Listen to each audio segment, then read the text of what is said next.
Hello students, कैसे हो आप लोग। लास्ट क्लास में हम लोगों ने नंबर थ्योरी स्टार्ट किया था। तो 2 मिनट के लिए हम लोग क्या करते हैं, जो भी हम लोगों ने लास्ट क्लास में पढ़ा था उसको जल्दी जल्दी रिवाइज कर लेते हैं, रिकॉल कर लेते हैं और फिर आज आगे हम लोग कंटिन्यू करेंगे। और होप करता हूँ कि आप लोगों को जो मैंने डीपीपी दिया था उसको आप लोगों ने अटेम्प्ट किया होगा। डीपीपी नंबर 1, डीपीपी नंबर 2 भी मैंने लास्ट क्लास में दे दिया था, बट उसको हम लोग आज थोड़ा डिस्कस भी करेंगे और वो आपका आज का होमवर्क होगा लास्ट क्लास का। देखते हैं क्या क्या पढ़ा था। सबसे पहले नंबर थ्योरी पढ़ा था। नेचुरल नंबर सिंबल है capital N 1 2 3 4, then whole number symbol है 0 1 2 3 4, 0 इंक्लूड कर दो नेचुरल नंबर में तो वो होल नंबर हो गया। नेक्स्ट है इंटीजर, सिंबल है कैपिटल I और कैपिटल Z। नेचुरल नंबर में सॉरी होल नंबर में अगर आप प्लस माइनस कर लो तो वो आपका इंटीजर बन गया। इंटीजर्स, इंटीजर्स को 3 पार्ट में डिवाइड किया था। पहला था नेगेटिव इंटीजर्स जिसके अंदर -1 -2 -3 था। 0 पॉजिटिव इंटीजर्स 1 2 3 4। इन दोनों को कंबाइनली नॉन पॉजिटिव इंटीजर्स बोलते हैं और इन दोनों को कंबाइनली नॉन नेगेटिव इंटीजर्स बोलते हैं। क्यों बोलते हैं वो हम लोगों ने डिस्कस किया था, आपने रिवाइज किया होगा। सिंबल्स देख लेना सबका। Non negative integers also called whole number, positive integers also called natural number. ठीक है, इसके बाद हम लोग आए थे रैशनल नंबर पे। Any number which can be written in the form of p by q, pq integer होनी चाहिए and q should not equal to 0। इस सिंबल से फैमिलियर हो गए आप एग्जांपल के साथ। डेसिमल फॉर्म में कैसे किसी नंबर को आप बोलोगे कि वो रैशनल नंबर है या नहीं है, तो अगर डेसिमल पार्ट उसका रिपीटिंग हो या टर्मिनेटिंग हो, दो में से कोई एक है, it means number is rational number. ठीक है, इसके बाद कुछ क्वेश्चन हम लोगों ने किया था, तो ये क्वेश्चन मैंने एक्सप्लेन कर दिया था। एक बार और आप लोग रिपीट जरूर कर लेना कोई भी क्वेश्चन जो क्लास में करवाओ। इसके बाद आता है इरेशनल नंबर। इरेशनल नंबर का सिंबल होता है क्यू नॉट, इसको हम लोग क्यू नॉट पढ़ते हैं, read as Q not. Irrational number की अपनी कोई डेफिनेशन है ही नहीं। रैशनल नंबर मालूम है, जो नंबर रैशनल नहीं है वो इरेशनल है। तो ये भी हम लोगों ने डिस्कस किया था। डेसिमल पार्ट ना तो रिपीटिंग होनी चाहिए और ना ही टर्मिनेटिंग होनी चाहिए, एग्जाम्पल के साथ था। इसके बाद कुछ प्रॉपर्टीज थी रैशनल नंबर और इरेशनल नंबर की। दोनों रैशनल हो तो कुछ भी कोई भी अलजेब्राइक ऑपरेशन आप लगा दो तो रैशनल आएगा। एक रैशनल एक इरेशनल है तो इरेशनल आएगा। दोनों इरेशनल है तो फिर रैशनल भी हो सकता है और इरेशनल भी हो सकता है। और ये 2 पॉइंट्स थे वो आपने देख रही होगा। तो रियल नंबर क्या होता है? कलेक्शन, कंप्लीट कलेक्शन, सारे नंबर का। दुनिया में जो भी नंबर आज तक आपने पढ़ा था सब real, rational as well as irrational, दोनों को मिला दो तो जो नंबर बनेगा दैट इज रियल नंबर। और ये नंबर ट्री था, उस पूरी थ्योरी को इन शॉर्ट में किया था। अब हम लोग आज आगे करते हैं, आज का लेक्चर 2 आपका। इसके बाद लेक्चर 2 है आपका, फिर आपका अगला नंबर आता है इवन नंबर। ये सब भी पढ़ा हुआ आपका, बट फिर भी इवन नंबर। इवन नंबर के लिए सिंबल यूज करना है कैपिटल ई। क्या होता है इवन नंबर? तो इवन नंबर का की जो डेफिनेशन वो है कि कोई भी इंटीजर, एनी इंटीजर, इंटीजर तो होनी चाहिए which is completely divisible by 2। मतलब जब उस नंबर को आप 2 से डिवाइड करो तो वो नंबर रिमाइंडर नहीं बचना चाहिए, 2 से डिवाइड करो तो कंप्लीट डिवाइड हो जाना चाहिए। तो ये any integer which is divisible by 2 is called even number. तो 0 भी कंप्लीटली डिविजिबल है, तो 0 is also an even number. +-2 +-4 +-6 ये सारे के सारे इवन नंबर है। Any even number can be written in the form of 2n। अब ये ध्यान देना कि कोई भी इवन नंबर है उसे हम लोग 2 into n की फॉर्म में लिखते हैं। 2 into n लिखने का मतलब है 2 से वो ऑटोमेटिक 2 का मल्टीपल होना चाहिए। तो कोई भी नंबर अगर 2 का मल्टीपल है तो बट ऑब्वियस है वो 2 से डिविजिबल होगा ही होगा। ठीक है, यहाँ पे n क्या है? तो n कोई भी इंटीजर है, कोई भी इंटीजर, मान लो 1 रखो तो 2 रखो तो 4, 3 रखो तो 6, 0 रखोगे तो 0, -1 रखोगे तो -2, कुछ भी रखो फर्क नहीं पड़ता, ये आपका इवन नंबर को ही रिप्रेजेंट करेगा। फिर आता है आपका ऑड नंबर। ये सब पढ़ा हुआ है आपका, आज भी जो आप पढ़ रहे हो ऑलमोस्ट आपका पढ़ा ही हुआ है। ऑड नंबर, ऑड नंबर क्या है? Any number which is not divisible by 2। तो इंटीजर 2 टाइप के होंगे, जितने भी इंटीजर है सबको आप बाइफरकेट कर लो। इवन नंबर या तो वो इवन होगा और जो इंटीजर इवन नहीं है वो ऑटोमेटिक ऑड होगा, या तो 2 से डिविजिबल होगा या 2 से डिविजिबल नहीं होगा। तो जो 2 से डिविजिबल है इवन और जो 2 से डिविजिबल नहीं है वो ऑड। ठीक है, एग्जाम्पल क्या होगा? जो बच गए कौन कौन से बच गए? 0 +-2 +-4 ले लिया तो +-1 +-3 +-5 ये आपका odd. Any odd number can be written in the form of 2n + 1। किसी भी ऑड नंबर को, जनरली कोई भी ऑड नंबर हो, उसे हम लोग 2n+1 की फॉर्म में लिखते हैं। ऐसा क्यों? देखो क्यों ऐसा। तो ऑड नंबर की जो डेफिनेशन थी वो थी, कोई भी ऑड नंबर लेते, मान लो कोई ऑड नंबर है वो, इसे आप डिवाइड कर लो 2 से, तो 2 से डिवाइड करोगे तो कुछ मान लो कोई भी क्वोशिएंट आ जाएगा, तो मान लो q क्वोशिएंट आ गया या s1n क्वोशिएंट आ गया, कुछ भी। तो जब आप डिवाइड करोगे डिविजिबल नहीं है, तो इट मींस रिमाइंडर 1 बचेगा। किसी इंटीजर को अगर आप 2 से डिवाइड करते हो तो दो ही पॉसिबिलिटी है, या तो रिमाइंडर 0 बचेगा या रिमाइंडर 1 बचेगा। तो अगर रिमाइंडर 0 है it means number is completely divisible by 2, और अगर रिमाइंडर 1 है it means number is not divisible by 2। तो अगर डिविजिबल नहीं है तो पक्की बात है कि रिमाइंडर 1 बचेगा। तो रिमाइंडर 1 बचेगा तो इस ऑड नंबर को मैं क्या लिख सकता हूं बताओ? ऑड नंबर इक्वल टू क्या हो जाएगा? 2 × q + 1। और यहाँ पे q क्या है? q कोई सा भी इंटीजर हो सकता है, तो वही चीज यहाँ पे 2q + 1 बोल दो या 2n+1 बोल दो, बात एक ही है। n belongs to any integer. ठीक है, इतना सिंपल है, ये भी मुश्किल नहीं था। तो देखिएगा आप, ये सब पढ़ा हुआ है आपका, पहले से आता है। इवन नंबर हो गया, ऑड नंबर हो गया, इसके बाद आता है next prime number. Prime number के लिए सिंबल आप यूज करना कैपिटल P। प्राइम नंबर होती क्या है? Any n stands for, last class में बताया था मैंने, natural number. Any natural number which is greater than 1, कोई भी नेचुरल नंबर जो 1 से बड़ा है, ठीक है, विच इज डिविजिबल बाय, वो जो नंबर है डिविजिबल हो किससे? 1 एंड इटसेल्फ ओनली। ये ध्यान देना, जैसे दुनिया का कोई भी इंटीजर ले लो तो 1 से डिविजिबल होगा, अपने आप से डिविजिबल होगा, इससे तो होगा ही होगा। अब इसके अलावा हो सकता है किसी और तीसरे चौथे से भी हो जाए, ठीक है। तो ओनली का मतलब है कि 1 से डिविजिबल तो होगा ही होगा, अपने आप से होगा ही होगा, इन दो के अलावा किसी तीसरे से डिविजिबल नहीं होना चाहिए। और वो नंबर नेचुरल नंबर होना चाहिए 1 से बड़ा, 1 से ज्यादा।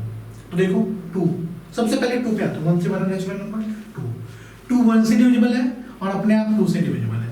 इन दो के अलावा किसी तीसरे से डिविजिबल है क्या? तो नहीं। तो इसका मतलब क्या हो गया? 2 आपका प्राइम नंबर हो गया। 2 के बाद 3 आ जाओ, 3 आपका 1 से डिविजिबल है, 3 से डिविजिबल है, तो 3 भी आपका प्राइम नंबर है। 4 1 से डिविजिबल है, 2 से डिविजिबल है, 4 से डिविजिबल है, तो 1 एंड 4 से तो है ही है, इसके अलावा 2 से भी है। जबकि डेफिनेशन क्या था? ओनली 1 एंड इटसेल्फ होना चाहिए। It means 4 is not a prime number. फिर 5 होगा, फिर अब इवन तो आगे नहीं होगा क्योंकि आगे के सारे इवन नंबर 2 से डिविजिबल होंगे। फिर ऑड होगा, ऑड भी सारे नहीं होंगे। देखो अब 7 हो जाएगा, 9 अब नहीं होगा क्योंकि 9 ही डिविजिबल बाय 3। फिर 11 होगा, फिर 13 होगा, फिर 15 नहीं होगा, अगेन 17 होगा एंड सो ऑन चलता जाएगा। ठीक है, तो ये आपका प्राइम नंबर का डेफिनेशन है। सबसे छोटा प्राइम नंबर कौन सा है? Smallest prime number. तो 2 is the smallest prime number. सबसे छोटा प्राइम नंबर आपका 2 है। इसके बाद एक और पॉइंट क्या है? 2 is the only prime number which is even. इकलौता प्राइम नंबर 2 है जो कि इवन है, बाकी इकलौता इवन प्राइम नंबर 2 है। इसके बाद जितने भी इवन नंबर है उसमें से कोई भी प्राइम नहीं हो सकता क्योंकि 2 के बाद वाले सारे इवन नंबर 2 से डिविजिबल होंगे। ठीक है, तो प्राइम नंबर का छोटा सा डेफिनेशन था, ये भी देख लेना आप। प्राइम नंबर के बाद आता है आपका कॉम्पोजिट नंबर। कॉम्पोजिट नंबर की डेफिनेशन क्या है? Any natural number greater than 1, कोई भी नेचुरल नंबर जो कि 1 से ज्यादा हो, greater than 1, which is not prime. ठीक है, तो अब कॉम्पोजिट की अपनी डेफिनेशन कुछ नहीं है। 1 से बड़ा नेचुरल नंबर होना चाहिए, वो तो प्राइम के लिए भी होता था, लेकिन प्राइम के लिए कंडीशन क्या थी कि 1 एंड अपने आप से डिविजिबल होनी चाहिए। तो अब जो नंबर 1 एंड अपने आप से डिविजिबल हो और बाकी किसी दूसरे से डिविजिबल नहीं होनी चाहिए, तो जो 1 एंड अपने आप से सिर्फ और सिर्फ डिविजिबल हो वो प्राइम होगा, और जो प्राइम नहीं है वो सबका सब कॉम्पोजिट हो जाएगा। बिल्कुल simple. Natural number greater than 1 which is not prime is called composite number. ठीक है, तो ग्रेटर देन 1 तो था ही, विच इज नॉट प्राइम। बिल्कुल सिंपल डेफिनेशन, नॉट प्राइम। तो 2 तो प्राइम था, 3 प्राइम था, 4 प्राइम नहीं था, तो 4 आपका कॉम्पोजिट नंबर हो गया। फिर 5 प्राइम था, 6 प्राइम नहीं था, तो 6 आपका कॉम्पोजिट नंबर हो गया। फिर 7 प्राइम है, 8 प्राइम नहीं है तो कॉम्पोजिट है, 9 प्राइम नहीं है कॉम्पोजिट है, 10 प्राइम नहीं है कॉम्पोजिट है, एंड सो ऑन। तो आप क्या करो, चेक कर लो नंबर प्राइम है या नहीं है। प्राइम है तो ठीक है, वेल एंड गुड। और अगर नंबर प्राइम नहीं है इट मींस वो नंबर कॉम्पोजिट नंबर है, ठीक है। 1 दोनों के डेफिनेशन में आपने देखा होगा कि नंबर ग्रेटर देन 1 होना चाहिए, दोनों के डेफिनेशन में आपने देखा होगा। तो सबसे पहली बात 1 तो प्राइम नंबर भी 1 से बड़ा होना चाहिए, कॉम्पोजिट नंबर भी। तो 1 आपका neither prime nor composite number, 1 को किसी में काउंट नहीं करना। इसके बाद आता है relative prime number. Relative prime number क्या होता है? रिलेटिव प्राइम, इसको हम लोग को प्राइम भी बोलते हैं। तो बहुत इंपॉर्टेंट है, जैसे कॉम्पिटिटिव एग्जाम जब आप दोगे तो उसमें ये सब टर्म्स यूज करेंगे। कैसे यूज करेंगे मैं 2 मिनट के बाद बताऊंगा। पहले देखते हैं रिलेटिव प्राइम होता है क्या। Two number whose HCF is 1, ऐसे दो नंबर जिनका एचसीएफ 1 हो, उन दोनों नंबर को हम लोग रिलेटिव प्राइम या फिर को प्राइम नंबर बोलते हैं, ठीक है। तो जरूरी नहीं कि दोनों नंबर नेचुरल प्राइम हो। जैसे देखो 5 7 दोनों प्राइम है, दोनों का एचसीएफ 1 है, इन दोनों का एचसीएफ 1 है, एचसीएफ ऑफ 5 and 7 is 1, तो दोनों प्राइम है। 4 9 ये प्राइम नहीं है, ये दोनों में से कोई भी प्राइम नहीं है, ना तो 4 प्राइम है 9 9 प्राइम, बट एचसीएफ 1 है। तो इन्होंने डेफिनेशन में कहीं नहीं बोला है कि दोनों नंबर प्राइम होना चाहिए, इन्होंने बोला ऐसे दो नंबर जिनका एचसीएफ 1 हो। तो इन दोनों का एचसीएफ 1 है तो ये दोनों प्राइम है तो भी रिलेटिव प्राइम है। इन दोनों का एचसीएफ 1 है लेकिन दोनों में से कोई प्राइम नहीं है, still both are relative prime number, ठीक है। इसके बाद एक नंबर है 4, ये आपका प्राइम नहीं है, कॉम्पोजिट है, और ये प्राइम है। प्राइम और कॉम्पोजिट दोनों है, उससे मुझे बिल्कुल मतलब नहीं, एचसीएफ बस मुझे चेक करना है। एचसीएफ कितना है इसका? 1, एचसीएफ 1 है, इसका मतलब नंबर है रिलेटिव प्राइम।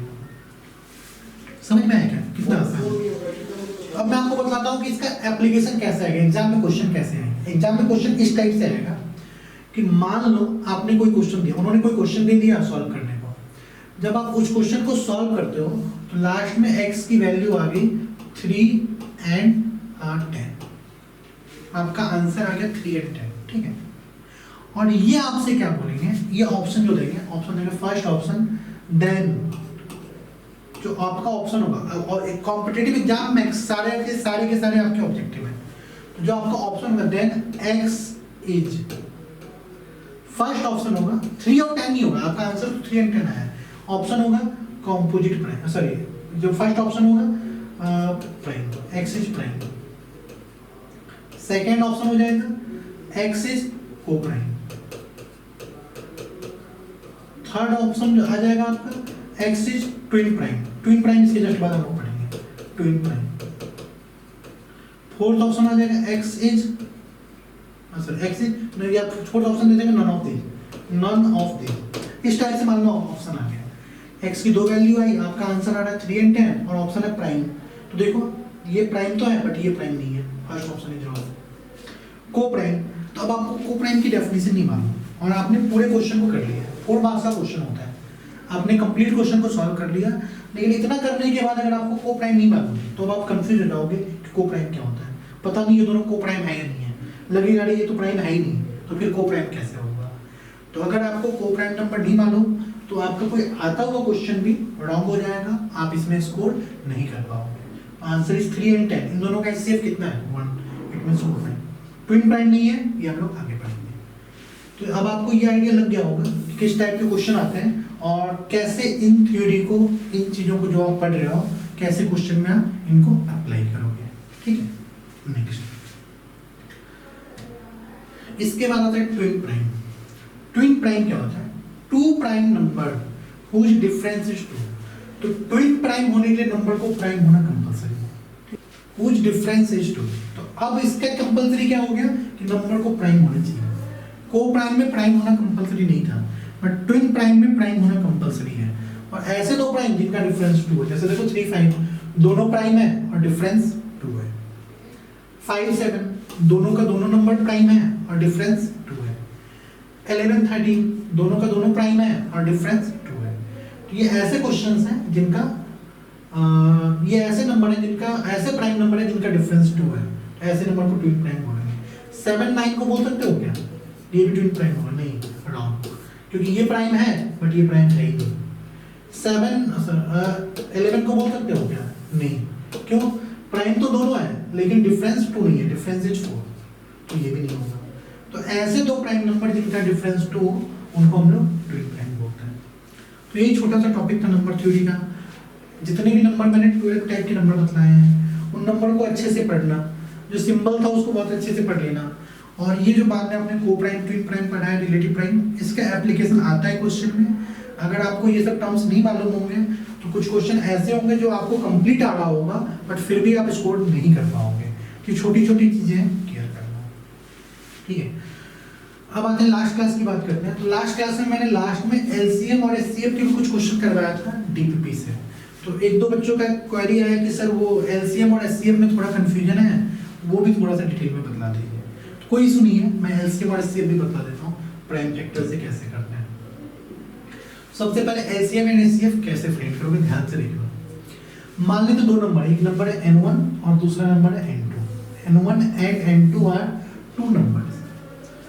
तो सबसे पहले क्या करना, चाहे एलसीएम फाइंड करना हो चाहे एचसीएफ फाइंड करना हो, दोनों में से कुछ भी फाइंड करना हो, सबसे पहले क्या करना, then write n1 and n2 as product of their prime factor. तो प्राइम फैक्टर तो आपको आता ही होगा, ठीक है, ये नहीं बोल सकते कि नहीं आता है। जैसे 15 का प्राइम फैक्टर क्या होगा, तो 3 into 5, ठीक है। 8 का प्राइम फैक्टर क्या होगा, तो 2 into 2 into 2, ठीक है। तो ये सब बहुत जूनियर क्लासेज में करते हैं और इसमें मैं ज़्यादा डिटेल में नहीं जाऊँगा। तो कोई भी दो नंबर दे दें जिनका एलसीएम या एचसीएफ फाइंड करना हो, तो आप क्या करो, सबसे पहले दोनों नंबर को प्राइम फैक्टर में ब्रेक कर लो, उन दोनों नंबर को as a product of their prime factor में आप लिख लो। मैं मान लेता हूँ, सपोज कर लेता हूँ, मान लो n1 का प्राइम फैक्टर आ गया a into a, ये प्राइम नंबर है, ठीक है, एग्जाम्पल ले रहा हूँ। फिर b into b into b into c into d into e, ये आपका n1 का प्राइम फैक्टर है। और n2 का प्राइम फैक्टर है a into b into b into c into c into c into d into f, ये आपका n2 का प्राइम फैक्टर। दोनों नंबर का आप प्राइम फैक्टर कर लो, एक एग्जाम्पल से मैं बतलाऊंगा थोड़ी देर में।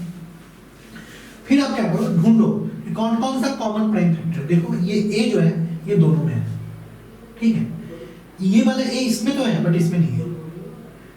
एक b, ये जो b है दोनों में है, b दोनों में है, ये b भी दोनों में है। अब एक b ऐसा है जो इसमें फर्स्ट वाले n1 के प्राइम फैक्टर में है बट n2 के प्राइम फैक्टर में नहीं है, ठीक है। फिर c पे आ जाओ, c जो है n1 के प्राइम फैक्टर में भी है और n2 के प्राइम फैक्टर में भी एक c है, लेकिन दो c ऐसा है जो n2 के प्राइम फैक्टर में नहीं है। ये तो है बट ये c n2 के प्राइम फैक्टर में नहीं है, ये c n2 के प्राइम फैक्टर में नहीं है। फिर d पे आते हैं, d जो है वो n1 के प्राइम फैक्टर में भी है और d n2 के प्राइम फैक्टर में भी है। तो आप क्या करो, पेयरिंग कर लो, ऐसे प्राइम फैक्टर ढूंढो जो दोनों में, मैंने कर रखा है येलो कलर से, तो बिल्कुल क्लियरली दिख रहा होगा।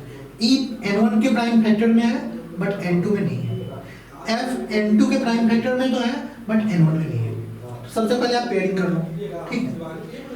फिर जब आपसे बोले कि एलसीएम फाइंड करो, दोनों नंबर का n1 n2 का एलसीएम फाइंड करो, तो आप क्या करो, जो पेयरिंग वाला है उसे एक बार लिखना, ध्यान देना। जैसे a इसमें भी है इसमें भी है, दो बार a मत लिखना, एक बार a लिख लो। और एक a ऐसा है जो सिंगल है, n1 में है n2 में नहीं है, तो सिंगल वाले को भी एक बार लिखना, पेयर वाले को भी एक बार लिखना और सिंगल वाले को भी एक बार लिखना, ठीक है। अब b आपका पेयरिंग में है तो b को भी आप एक बार लिख लो। फिर ये भी पेयरिंग में है, इसे भी आप एक बार लिख लो। और ये भी सिंगल है तो सिंगल वाले को भी एक बार लिखना, बस इतना ध्यान देना ना, जो पेयरिंग है उसे एक बार लिख लो और जो सिंगल है उसे भी एक बार मल्टीप्लाई कर लो, ठीक है।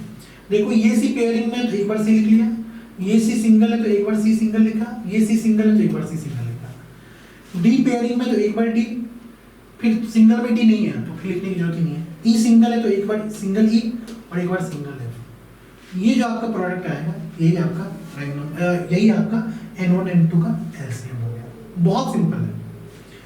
और एचसीएफ की बात करते हैं, एचसीएफ क्या होगा, तो एचसीएफ में क्या करना, जो कॉमन है जो पेयर में है बस वही लेना। जैसे ये पेयर में है तो एक बार ये ले लिया, बी पेयर में है तो एक बार बी ले लिया, फिर ये बी पेयर में है तो एक बार बी ले लिया, ये सी पेयर में है तो एक बार सी ले लिया, ये डी पेयर में है तो एक बार डी ले लिया, ठीक है। सिंगल वाला नहीं लेना, सिर्फ पेयर वाला लेना है। एचसीएफ में ओनली पेयर, तो जो आपका प्रोडक्ट आएगा ये दोनों नंबर का एचसीएफ हो जाएगा। और एलसीएम में सिंगल वाले को एक बार और पेयर वाले को एक बार, दो बार नहीं, पेयर वाले को एक बार। तब जो आपका कंप्लीट प्रोडक्ट आएगा वो एलसीएम हो जाएगा। ठीक है, इसके बाद आता है दोनों नंबर का जो प्रोडक्ट है n1 n2 का जो प्रोडक्ट है वो इक्वल होता है किसके, दोनों नंबर के एलसीएम इनटू दोनों नंबर के एचसीएफ। तो दोनों नंबर का एलसीएम इनटू एचसीएफ जब आप कर दोगे तो वो आपका n1 और n2 के प्रोडक्ट के इक्वल हो जाएगा। ठीक, अब एक एग्जांपल, इसी चीज को मैं एक एग्जांपल से एक्सप्लेन कर रहा हूं। मान लो एग्जांपल ले लिया, फाइंड, एग्जांपल है find LCM and HCF, LCM and HCF of कोई भी दो नंबर ले लो। मान लो मैंने ले लिया 30 एंड 42, 30 एंड 42 का एलसीएम फाइंड करते हैं, 30 एंड 42 का एचसीएफ फाइंड करते हैं। तो सबसे पहले मैंने बोला था 30 के प्राइम फैक्टर को लिख लो। 30 को क्या लिखोगे बोलो, 2 इंटू 3 इंटू 5, ये लिखना आता होगा आप सबको, 2 इंटू 3 इंटू 5। फिर है 42, 42 को आप क्या लिखोगे, 42 को आप लिखोगे 2 इंटू 3 इंटू 7। ठीक है, सिंपल सा है। दोनों के प्राइम फैक्टर को मैंने ब्रेक कर लिया। फिर देखते हैं पेयरिंग करते हैं। तो पेयरिंग में देख रहा हूँ 2 की पेयरिंग है, 2 की पेयरिंग है, 3 की भी पेयरिंग है, 2 दोनों में है, 3 दोनों में है, 5 सिंगल है 30 के प्राइम फैक्टर में, 7 सिंगल है 42 के प्राइम फैक्टर में। तो अब अगर मैं आपसे पूछूं इनका एलसीएम बताओ, एलसीएम, तो एलसीएम आप बोलोगे, मैंने बोला था एलसीएम में क्या करोगे, पेयर वाले को एक बार लेना, 2 बार नहीं, 2 इंटू, फिर ये पेयर है तो पेयर को एक बार लेना है, 3 इंटू, अब 5 सिंगल है तो 5, 7 सिंगल है तो 7। यही आपका 30 एंड 42 का एलसीएम आ जाएगा। अब आप इसको मल्टीप्लाई करके देखो, 6 इंटू 5 30 इंटू 7 210, ये आपका 30 एंड 42 का एलसीएम आ गया। ठीक है, अब मैं आपसे बोलूँ एचसीएफ क्या होगा, एचसीएफ आपका आ जाएगा 2 इंटू 3, 2 इंटू 3 इक्वल टू 6, ये आपका एचसीएफ आ गया। एचसीएफ में क्या करते हैं, पेयर वाले को एक बार लेते हैं, सिंगल वाले को नहीं लेते हैं। तब आप किसी और भी मेथड से निकालते हो एलसीएम एचसीएफ, तो आप चाहो तो करके देख लेना। तो इन दोनों का एलसीएम 210 ही आएगा और एचसीएफ 6 ही आएगा। ठीक है, इसके बाद एक और वेरीफाई करना था, n1 इंटू n2 की वैल्यू क्या होगी। देखो n1 इंटू n2 कितना आ जाएगा, नंबर आपका क्या क्या है, नंबर है 30 इंटू 42, 30 इंटू 42 कर लो आप, तो ये आपका आ जाएगा 0 6 1 2 6 0। ठीक है, और एलसीएम इंटू एचसीएफ कर लो, एलसीएम इंटू एचसीएफ, तो ये आपका आ जाएगा 210 इंटू 6, 6 से मल्टीप्लाई करो 200 इंटू, देखो कितना आ रहा है 6 1 2 6 0, देखो दोनों सेम आ रहा है। तो ये भी एक प्रॉपर्टी होती है, दो नंबर का जो प्रोडक्ट है उन दोनों के एलसीएम और दोनों के एचसीएफ के प्रोडक्ट के इक्वल होगा। ठीक है, तो कुछ लोगों को कंफ्यूजन था, हालांकि कंफ्यूजन नहीं होना चाहिए था क्योंकि बहुत आसान है, बट फिर भी कुछ लोगों ने क्वेरी करके मुझसे बोला था कि सर एलसीएम एचसीएफ में कंफ्यूजन हो रहा है प्राइम फैक्टर से, तो मैंने बतला दिया है। अब होप करता हूँ कि आपको कंफ्यूजन नहीं होगा। और जो क्वेश्चन आप कर रहे थे डीपीपी के असाइन, जो मैंने लास्ट क्लास में डीपीपी दिया था, उसमें एलसीएम एचसीएफ के कुछ क्वेश्चन थे, तो जो हो गए ठीक है, और जो नहीं हुए आपसे वो क्या करना, अब फिर से अटेम्प्ट करना, फिर से ट्राई करना, और इस बार आपसे पक्का हो जाएगा। नहीं होगा फिर मुझे बतलाना, मैं फिर से रिपीट कर दूंगा। ठीक है, नहीं, इसके बाद हम लोग आते हैं नंबर थ्योरी, जो खत्म होगी। नंबर थ्योरी उतना ही था, 12 टाइप के नंबर थे, वो सब मैंने डिटेल में बतला दिया। उनका एलसीएम कैसे फाइंड करोगे, एचसीएफ कैसे फाइंड करोगे, इतना ही था। इसके बाद एक छोटा सा टॉपिक आता है एक्सपोनेंशियल फंक्शन। ठीक है, ये भी क्लास 9th में पढ़ना है, क्लास 9th के एनसीईआरटी में, हो सकता है उसके पहले भी पढ़ा हो, 8th में ध्यान पता ही मुझे, बट 9th में तो पक्का पढ़ना है। तो सबके सब पढ़ के आए होंगे। तो लास्ट क्लास था और जो आज का क्लास है, ये दोनों क्लास आपका 10th तक के टॉपिक से रिलेटेड है। ये दोनों टॉपिक ऐसे हैं जो आपने पहले से पढ़ा हुआ था, कुछ भी नया नहीं पढ़ना था। अब अगली क्लास में जो हम लोग पढ़ेंगे बेसिक इनइक्वालिटी, वेबी कर्व, ये सब, वो सब आपके लिए थोड़ा नया होगा। इंटरवल, वो भी आपके लिए नया होगा, बट ये सारी चीजें आपकी पढ़ी हुई है पहले से। एक्सपोनेंशियल फंक्शन क्या होता है, y equal to a raise to the power x, ये होता है एक्सपोनेंशियल फंक्शन। तो जो आज आपको DPP2 लास्ट क्लास में मिला था, जो DPP सेकंड, 2 DPP दिया था मैंने, तो जो सेकंड DPP मिला था आपको, वो a raise to the power x, वो एक्सपोनेंशियल फंक्शन का DPP था। उसमें काफी क्वेश्चन एक्सपोनेंशियल के थे, तो वो भी कर लो आप, इससे बेसिक्स क्लियर होगा। पहला फायदा। दूसरा फायदा, जब आप लॉग करोगे, देखना बेस, जो मैंने आपको ये बेसिक मैथमेटिक्स के चैप्टर्स बताए थे, उसमें एक चैप्टर था लॉगरिथम। ठीक है, तो जो लॉग है वो बिना एक्सपोनेंशियल के कर ही नहीं सकते, ठीक है, जस्ट इसका रिवर्स होता है, वो हम लोग जब लॉग करेंगे तो। और इतना इंपॉर्टेंट टॉपिक है लॉग, मुश्किल से पढ़ने में आधा घंटा लगेगा, एक क्लास में उसकी थ्योरी खत्म हो जाएगी, फिर 2-3 क्लास में लोग क्वेश्चंस करेंगे उसके। और इतना इंपॉर्टेंट है कि एक क्वेश्चन तो एडवांस में आ ही जाता है एवरी ईयर, ठीक है, बहुत इंपॉर्टेंट है। देखो कैसे करोगे, एक्सपोनेंशियल में करते हैं। इसे हम लोग पढ़ते हैं y equal to a raise to the power x। ये जो a है इसे हम लोग बोलते हैं बेस, और ये जो x है इसे हम लोग बोलते हैं पावर और एक्सपोनेंट, ठीक है। तो फंक्शन वर्ड मैंने यूज किया है, तो फंक्शन तो अभी आपको पल्ले नहीं पड़ेगा, ये हम लोग फंक्शन एक्चुअल में 12th में पढ़ेंगे फंक्शन क्या होता है। तो a की जो बेस है, बेस की वैल्यू आपकी 1 हो सकती है, बेस की वैल्यू 1 हो सकती है। लेकिन अगर मैं बोल दूं एक्सपोनेंशियल फंक्शन, तो जब a की वैल्यू 1 पुट करोगे फिर ये फंक्शन ही रहेगा। तो हम लोग फंक्शन पढ़ रहे हैं तो मान के चल रहे हैं कि बेस आपका 1 नहीं होना चाहिए, अगर फंक्शन नहीं होता तो a की वैल्यू 1 हो जाती है, ठीक है। तो अगर आप एक्सपोनेंशियल फंक्शन पढ़ोगे तो a की वैल्यू, ये ध्यान देना, बेस 0 से ज्यादा होना चाहिए 1 को छोड़ के। 1 को क्यों छोड़ के, ये जब हम लोग फंक्शन पढ़ेंगे उस टाइम पे मैं डिटेल में एक्सप्लेन करूंगा, अभी आप लर्न कर लो, आगे धीरे धीरे आता जाएगा। तो ये जो a है इसे हम लोग बेस बोलते हैं, बेस की वैल्यू 0 से ज्यादा होनी चाहिए, 1 छोड़कर, 1 नहीं होना चाहिए। और ये x है इसे हम लोग पावर या एक्सपोनेंट बोलते हैं, पावर बोलो या एक्सपोनेंट बोलो। तो x belongs to real number, x कुछ भी हो सकता है, कोई फर्क नहीं पड़ता, लेकिन बेस 0 से ज्यादा होनी चाहिए एंड 1 नहीं होनी चाहिए, ठीक है। तो ये तो आपने पढ़ा होगा थोड़ा बहुत एक्सपोनेंट, प्रॉपर्टी ऑफ एक्सपोनेंट, तो वही आगे देखते हैं। आगे आपका प्रॉपर्टीज ऑफ एक्सपोनेंट, ठीक है। तो प्रॉपर्टीज ऑफ एक्सपोनेंट में क्या पढ़ा था आपने, किसी नंबर का पावर 0 हो, कोई भी नंबर ले लो, किसी नंबर का पावर अगर 0 है तो 1, ठीक है। एग्जांपल कोई भी नंबर ले लो, example 5 raise to the power 0, 5 की पावर 0 कितनी होगी, 5 raise to the power 0, answer is 1। 7 raise to the power 0, answer is 1। 10 raise to the power 0, answer is 1। किसी नंबर का पावर 0 तो आप सीधे बोल दो ब्लाइंडली उसकी वैल्यू 1 होती है, फर्स्ट प्रॉपर्टी ये है। Second property, a raise to the power 1 equal to a, किसी नंबर का पावर अगर 1 है तो उस नंबर की वैल्यू भी वही हो जाएगी जो पहले से थी। इस मान लो 5 की पावर 1, सीधे बोल दो 5, 7 की पावर 1 7, 10 की पावर 1 10।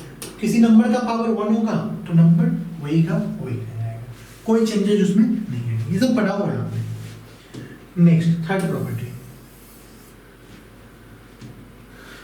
थर्ड प्रॉपर्टी आपकी a raise to the power x whole raise to the power y, ठीक है। a की पावर x पहले से थी और होल की पावर y, तो जब होल का पावर हो तो दोनों पावर आपस में मल्टीप्लाई हो जाते हैं। इसे आप लिख सकते हो a raise to the power x into y, ठीक है। और ये दोनों सेम है, चाहे ऐसे हो चाहे ऐसे हो, दोनों को आप ऐसे लिख सकते हो। a की power y whole raise to the power x, तो आप लिखोगे a की power y into x, x into y, बात एक ही, ठीक है। तो कई बार आपको क्या करना होगा, इसको आपको डायरेक्ट ऐसे भी लिखना होगा, वो सब हम लोग लॉग का जो क्वेश्चन आएगा उसमें करेंगे, ठीक है। इट मींस अंदर का पावर बाहर, बाहर का पावर अंदर, तो बात एक ही है, तीनों सेम होता है। एग्जांपल मान लो मैंने बोल दिया 5 की पावर 3 होल की पावर 2, ठीक है। कुछ नहीं करना आपको, आप इसको सीधे लिख लो 5 की पावर 6, अब 5 इंटू 5 इंटू 5 6 टाइम्स कर लो, वही आंसर हो जाएगा, ठीक है। Next property number 4, property number 4 है कि a raise to the power x into a raise to the power y है। तो a तो बेस है, देखो दो नंबर को हम लोग प्रोडक्ट कर रहे हैं, दोनों का बेस सेम है, दोनों नंबर का बेस सेम है और दोनों की पावर डिफरेंट है।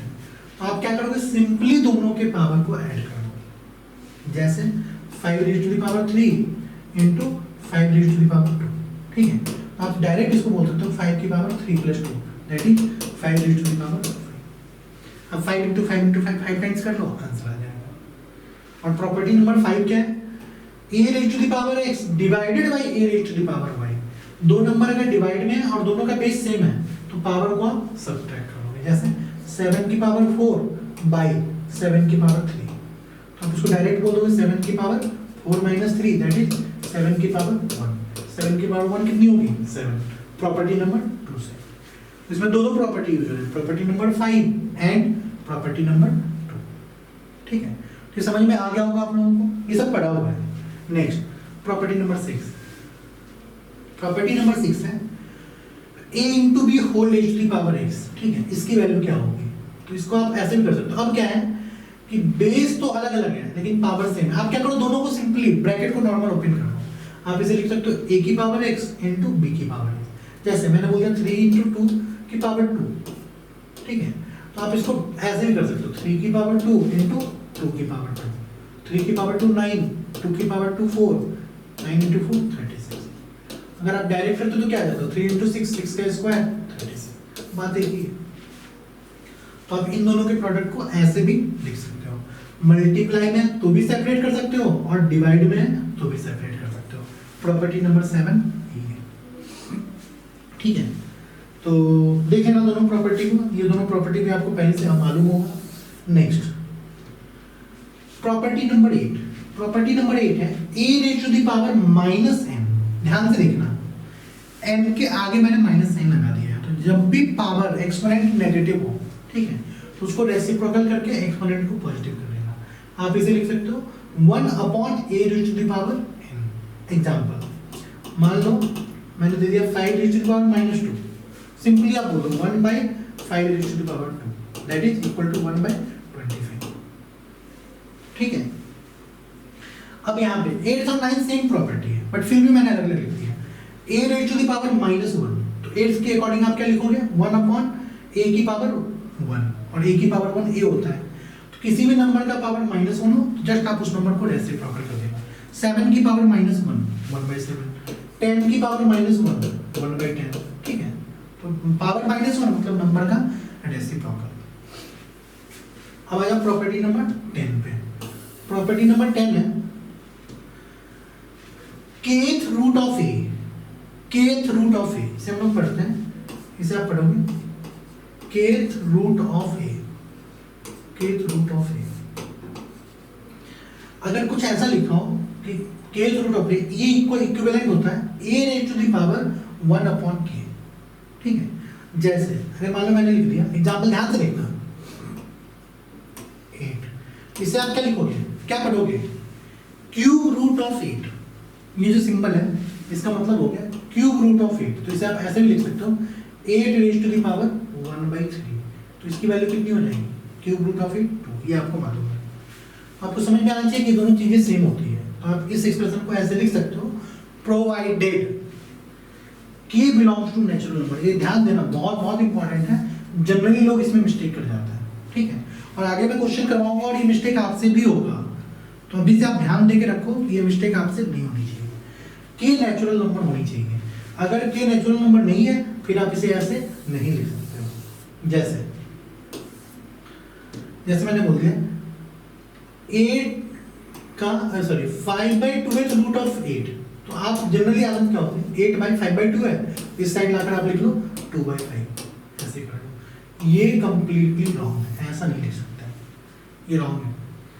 इसको आप ऐसे तभी लिख सकते हो जब k नेचुरल नंबर है। तो 5/2 नेचुरल नंबर है क्या, नहीं है नेचुरल नंबर, तो इट मींस आप इसे ऐसे नहीं लिख सकते हो, ये आपका कंप्लीट रॉन्ग हो जाएगा। इसे आप ये तभी लिख सकते हो जब k नेचुरल नंबर हो, ये ध्यान देना, नहीं तो ये मिस्टेक आगे आपसे भी होगा, ठीक है। और last property number 11, property number 11 है if a raise to the power n equal to b, किसी नंबर a की power n equal to b है, तो आप बोल सकते हो a इक्वल टू b की पावर 1/n। ये जो पावर इस साइड n है, ये पावर राइट साइड में आके 1/n हो जाएगा। एग्जांपल देखते हैं, मान लो जैसे मैंने बोल दिया कि x की पावर 1/2 इक्वल टू 5, तो x क्या होगी, आप सीधे बोल दोगे इस साइड पावर 1/2 है, तो उस साइड जाके पावर आपका 2 हो जाएगा, तो x इक्वल टू 25। समझ में आ गया। तो इस साइड कोई पावर हो, उस साइड जाके उसका रेसिप्रोकल हो जाता है, तो 1/2 का रेसिप्रोकल कितना हो जाएगा 2। मान लो मैंने बोल दिया x की पावर 2/3 इक्वल टू 7, तो x इक्वल टू कितनी होगी, आप सिंपली बोल दोगे इस साइड पावर 2/3 है, उस साइड जाके पावर रेसिप्रोकल हो जाएगा, चेंज हो जाएगा 3/2, x इक्वल टू 3/2, ये आपका आंसर आ गया। तो यही 11 प्रॉपर्टी थी एक्सपोनेंट की। तो ये प्रॉपर्टी देखना, इसमें से अभी तक कुछ भी ऐसा नहीं था जो आपने पहले से नहीं पढ़ा हुआ था, ये भी आपका पढ़ा हुआ है। तो आज थ्योरी मैंने ज़्यादा नहीं करवाया है, अब नया टॉपिक स्टार्ट करूँगा तो उसमें फिर बहुत ज़्यादा थ्योरी है, तो बहुत सारा हौच पौच हो जाएगा, तो अवॉइड करते हैं। डाउट्स कुछ थे आपके, तो मैं डाउट्स में ही आता हूँ। आज की थ्योरी से रिलेटेड कुछ क्वेश्चन हम लोग डिस्कस कर लेते हैं, प्लस जो आपके डाउट्स थे वो हम लोग डिस्कस कर लेते हैं, ठीक।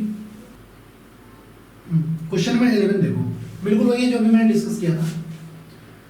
बोले कि if a and b are positive integers such that a equal to x cube y square and b equal to x y cube, where x and y are prime number, then their SCF is, इनका SCF कितना होगा?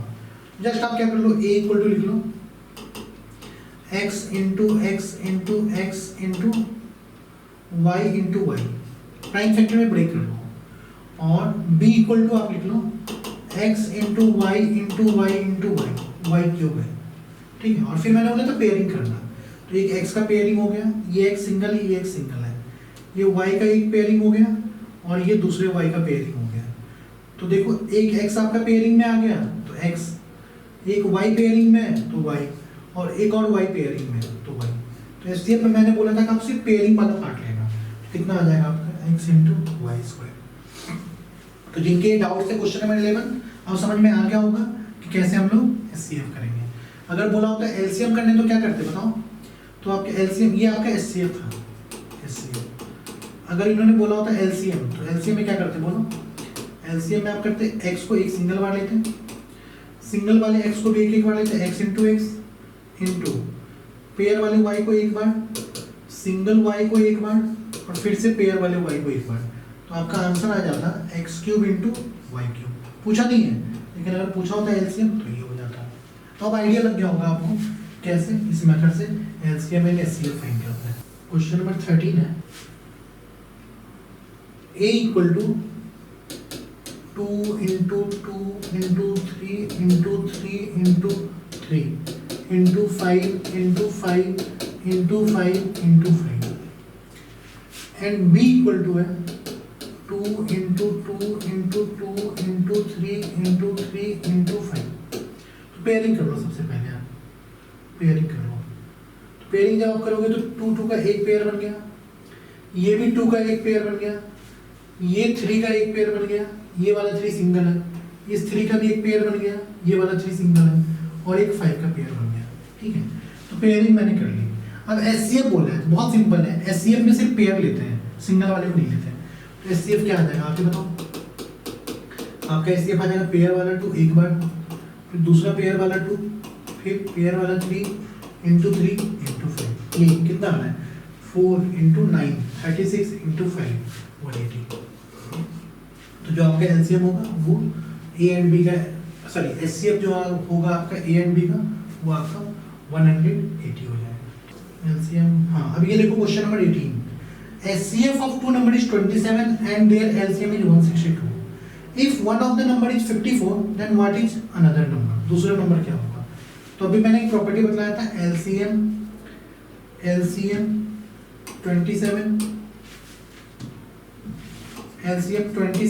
into SCF 162, ये equal होता है 54, और मान लो number x है तो इंटू एक्स, तो आप 54 से डिवाइड कर दोगे, यहाँ से आपके x की वैल्यू आ जाएगी। ये सिंपल कैलकुलेशन है, ये आप कर लेना। 3.24636363 रिपीट हो रहा है, कौन सा नंबर हो गया रेशनल नंबर, ठीक है। ये 2.13 तो ये देखो ना तो रिपीट कर रहा है, रिपीट नहीं कर रहा क्योंकि ये 13 है, ये 113 है, ये 113 है, रिपीट तो नहीं कर रहा और टर्मिनेट भी नहीं हो रहा, खत्म भी नहीं हो रहा, तो कौन सा नंबर होगा, तो ये आपका इरेशनल नंबर हो गया। Which of the following is an irrational number, तो देखो ये तो आपका डेसिमल है p/q की फॉर्म में, ये टर्मिनेटिंग डेसिमल है, ये रिपीटिंग डेसिमल है 1416 रिपीट करता जाएगा, और ये ना तो टर्मिनेट कर रहा है और ना ही रिपीट कर रहा है, तो आपका आंसर इज डी, ठीक है। पाई कौन सा नंबर है, इरेशनल नंबर। ये सारे क्वेश्चंस आपसे हो गए होंगे। कॉम्पिटिटिव एग्जाम में कुछ क्वेश्चन ऐसे आते हैं जिनका ऑप्शन जो होगा वो 4 ऑप्शन होता है, जैसे 37 से लेकर 37 ऑनवर्ड्स आपके कुछ क्वेश्चन एसर्शन रीजन के हैं। तो क्वेश्चन होगा each question consist of 2 statement, सारे क्वेश्चन में 2 स्टेटमेंट होते हैं। फर्स्ट वाले स्टेटमेंट को एसर्शन बोलते हैं और सेकंड स्टेटमेंट को रीजन बोलते हैं, एसर्शन एंड रीजन। मान लो मैंने एक असर्शन दिया कि 123 divided by 6250 is a terminating decimal. इसको जब आप डिवाइड करोगे तो पहली बात तो ये आपका रैशनल नंबर है, तो रैशनल नंबर का डेसिमल पार्ट में जब कन्वर्ट करते हो तो दो पॉसिबिलिटी होती है, या तो वो टर्मिनेटिंग डेसिमल होगा, डेसिमल के बाद रुक जाएगा टर्मिनेट करके 2-4-5 डिजिट के बाद, या रिपीटिंग होगा, एक ही डिजिट बार बार रिपीट करती रहेगी। तो यही पूछा है, इसका जो डेसिमल पार्ट है वो टर्मिनेटिंग होगा, टर्मिनेटिंग है इन्होंने बोला है। फर्स्ट स्टेटमेंट दे दिया कि 123/6250 का डेसिमल पार्ट टर्मिनेटिंग है, और इसका जो सेकंड रीजन लिखा है, सेकंड पॉइंट को रीजन लिखा है, इसमें इन्होंने बोला कि the rational number p/q is a terminating decimal. कोई भी रैशनल नंबर या तो टर्मिनेटिंग होगा या डेसिमल या रिपीटिंग होगा।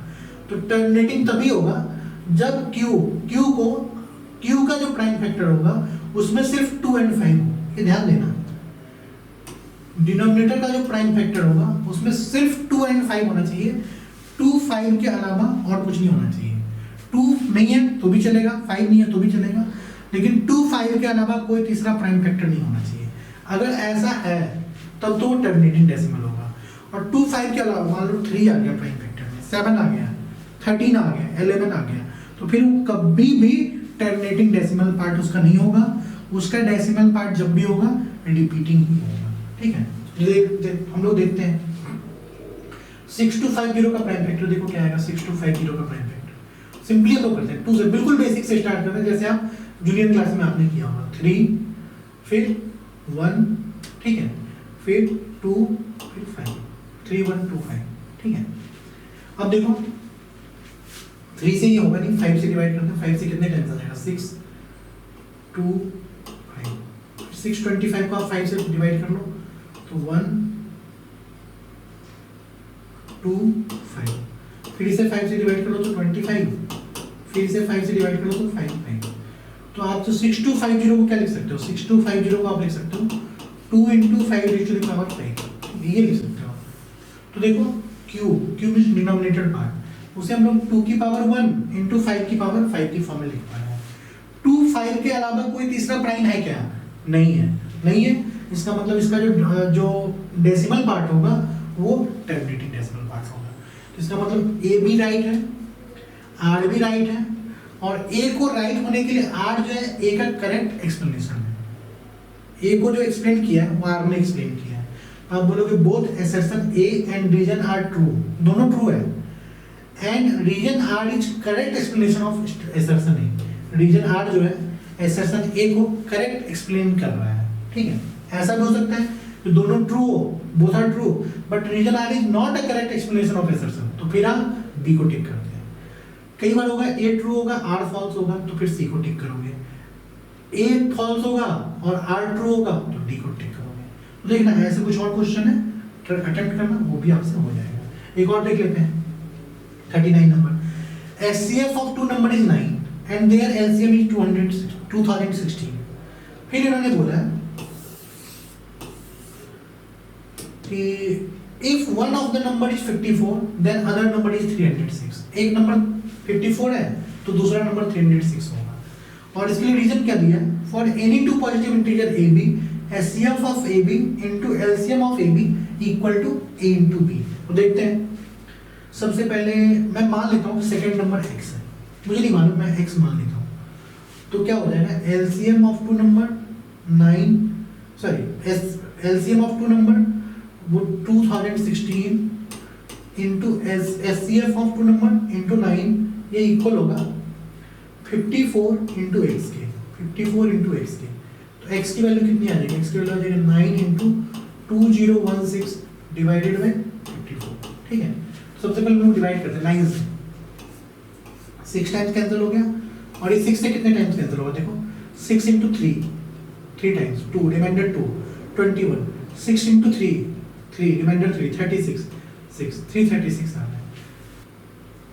आपके x की वैल्यू कितनी आ गई, x इक्वल टू आ गया आपका 336। तो इसका मतलब ये हो गया कि, और इन्होंने क्या बोला है कि इन्होंने बोला है कि देन अदर नंबर इज 306। ठीक है, तो ये वाला स्टेटमेंट रॉन्ग है, आपका स्टेटमेंट 1 रॉन्ग है, क्योंकि स्टेटमेंट 1 के अकॉर्डिंग अदर नंबर को 336 होना चाहिए था। तो both assertion A and R is true, तो शुरू में ही रॉन्ग हो गया क्योंकि assertion रॉन्ग है। Both assertion A and R is true, ये भी रॉन्ग हो गया। फिर क्या है, थर्ड ऑप्शन क्या है, assertion A is true, reason R is false, ये भी रॉन्ग है क्योंकि ये false है। assertion A is false सही है, रीजन R is true, ये तो ट्रू है, तो आप इसका आंसर डी करोगे। ठीक है, तो अब आपको आइडिया लग गया होगा कि कैसे आप क्वेश्चन को प्रोसीड करोगे assertion रीजन वाले क्वेश्चन को। तो अब आप जो क्वेश्चन आपसे नहीं हुए फिर से अटेम्प्ट करना, इस बार आपसे सारे क्वेश्चन हो जाएंगे। तो आपका होमवर्क है एक्सरसाइज 1 का जो पार्ट आपसे लास्ट क्लास में नहीं हुआ था वो कंप्लीट कर लेना और एक्सरसाइज 2 को कंप्लीट करके आना। ठीक है, तो इतनी थ्योरी जो आपकी पढ़ी हुई थी इसमें आप कंफर्टेबल फील भी कर रहे होंगे। और नई क्लास जब स्टार्ट होगी हम लोग की नेक्स्ट क्लास में, उसमें हम लोग न्यू चैप्टर को स्टार्ट करेंगे, बेसिक इनइक्वालिटी, इंटरवल, विभीकरण, ये सब आपके लिए नया होगा। बेसिक इनइक्वालिटी फिर भी थोड़ा बहुत आता होगा, बट इंटरवल एंड विभीकरण आपको बिल्कुल नहीं आता, वो आपके लिए कंप्लीट नया होगा। तो धीरे धीरे हम लोग पढ़ते जाएंगे, बट जो भी होमवर्क दिया जाए उसको ऑनेस्टली करके आना। ठीक है, तो आज के लिए इतना ही। Thank you and best of